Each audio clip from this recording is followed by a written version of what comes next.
За тэгвэл хөдөөгийн иргэд малчидтай хамгийн ойр ажиллаж тэдний амжиргааны их үйсвэр мал сүргийг нь эрүүлжүүлж зөвлөн тусалдаг хүмүүс бол малын эмчнэр байдаг. Гэвч малын эмнэлгийн салбарт хүний нөөцийн асуудал тулгамдж байгаа тухай Дорнод аймгаас сэтгүүлч Алтувыгийн бэлтгэсэн мэдээллийг одоо хүргэе. Жилийн дөрвөн өдөр тогтвортой байж чадна гэдэг том одоо малын эмчнэр жилийн 4 улиралд хөдөө хөхөрч гадаа гандаж ажилладаг. Ахуй хангамж ажиллах орчин яллагдсан байдал гээд олон шалтгааны улмаас малын эмч мэргэжилтэй залуус хөдөө очиж ажиллах нь цөөн болсон байна. Иймээс Дорнод аймаг сүүлийн 4 жил дараалан нутгийн ирээдүйд төсөл хэрэгжүүлж 11 оюутанд сумандаа ирж ажиллах нөхцөл төгөөр сургалтын төлбөрийн дэмжлэг олгожээ. За хэдийгээр орон нутгийн төвшөнд ийхүү мэргэжлийн боловсон хүчнийг дэмжих төсөл хөтөлбөр хэрэгжүүлж байгаа ч энэ нь төр зүрийн арга хэмжээ гэдгийг тодтогч байна.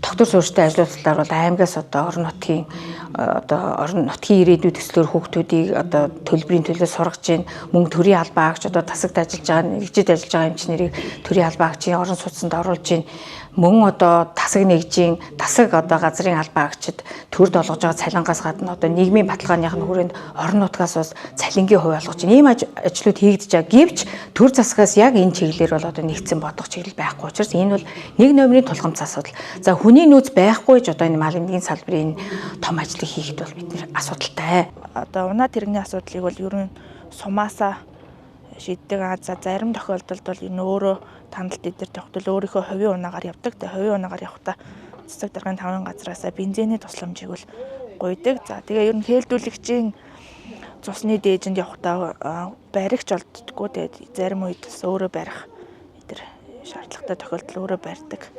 Энэ намартаа бас авдаг болохоор яг малын нөгөө тарга үед авдаг болохоор хэмдрэлтэй хүн олоход бас хэцүү байдаг. Нэг үеийн бол мал нь олон болсон. Ховд гарсаар мал өссөн шүү дээ. Манай улс чинь социализмын 20 хэдэн сая малтай байж одоо 60 сая 60 сая болж явж байна. Мал нь өссөн, хүн хүч муутай. Ялангуяа залуу малчид бол ингээд сургууль соёл цэцэрлэг ороод ирэхлээр хөдөө мал дээр ганц л хүмүүлддэг. Нөхөр нь юм уу эсвэл туслах малчилдаг. За ингээд мал тарихаа очлоо, мал ажил үйлчлэгээ очлоо, утас ширмс бий болсон, яриад очлоо, малаа хааж амжихгүй ганцаар хүчрэхгүй. Хэрвээ малчид малаа хаагаад хүчрээд ингээд бэлдээд өгдөг бол яг мал тарих асуудал нь гайгүй шүү дээ. Бэлэн малаа бэхлээд өгдөг, хашаад өгдөг, нарийн хоолой, хавчиг хоолойд хийгээд өгдөг. Ийм байх юм бол малын асуудал гайгүй л гэж ойлгож байна. Одоогоор Дорнод аймагт мал эмнэлгийн үйлчилгээ хувийн хвшлийн 51-жээр гэрээгээр гүйцэтгэн ажиллаулж байна. Ихэнх байгууллагууд 1-2 хүнтэй сумын мал эмнэлгийн тасгийн мэргэжилтэнтэйгээ нийлээд ч тарилга хийх, дээж авах зэрэг ажилд хүн хүч хүрэлцэхгүй хэвээр байгаа талаар ярьж байсан юм а.